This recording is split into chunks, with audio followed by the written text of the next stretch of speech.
لما لقيتها سايبه لي تعليق بتقول لي عايزه اتواصل معاكي انا فلانه. المهم اديتها رقم تليفون وبالفعل اتواصلت معايا وعرفت بقى الكارثه اللي حصلت لها.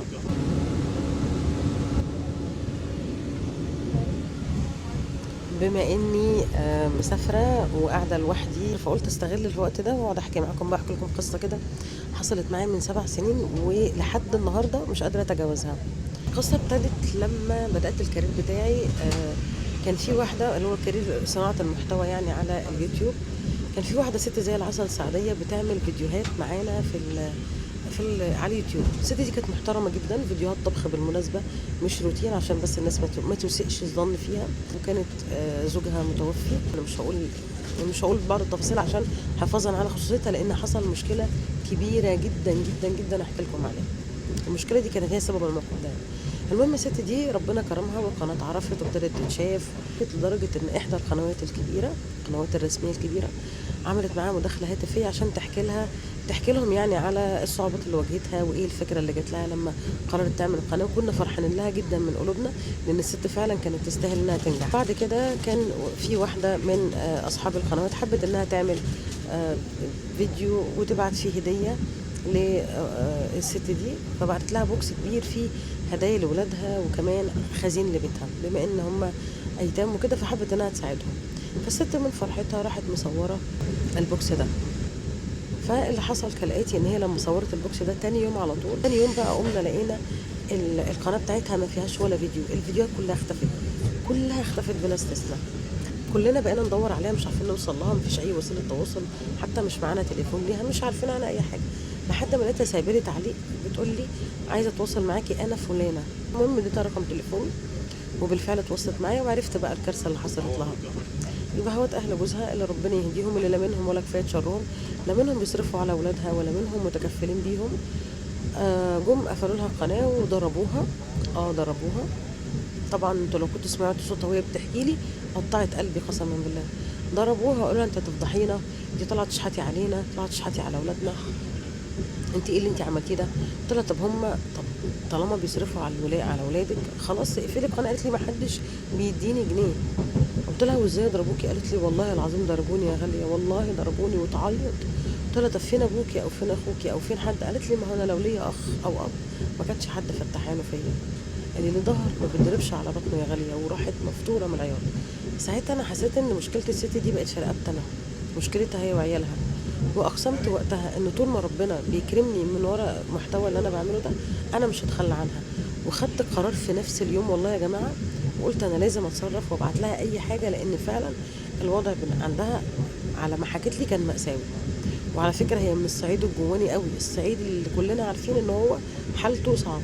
كنت بقعد في اليوم دوت والشيطان عمال يقول لي ما يمكن بتضحك عليكي، ما يمكن بتشتغل، ما يمكن مش محتاجه، ما يمكن مليون ما يمكن. وانا ماشيه وعماله اقاوم واخلي نفسي اللوامه تقول لا، انت بتعملي لله وكلي امرك لله، انت بتعملي لله وكلي ربك.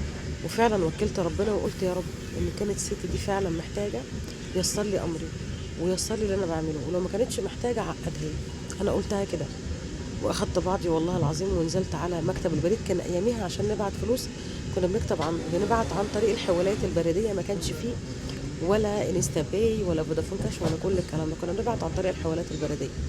وكان فكره انك تبعت حوالي بريديه لحد في التوقيت ده كانت معاناه. كان يوم واقف حاله، بتقف على الاقل مش اقل من ساعه في مكتب البريد عشان تبعت حواله. المهم خدت يعني توكلت على الله وخدت البطاقه بتاعتي وخليتها بعتت لي رقم بطاقتها واسمها علشان خاطر كانت الحواله بارقام البطاقه بالرقم القومي يعني. واول ما دخلت مكتب البريد لقيت المكتب زحمه بشكل العادي. انا ما اتفاجئتش بالزحمه لان انا رايحه متوقعه ده.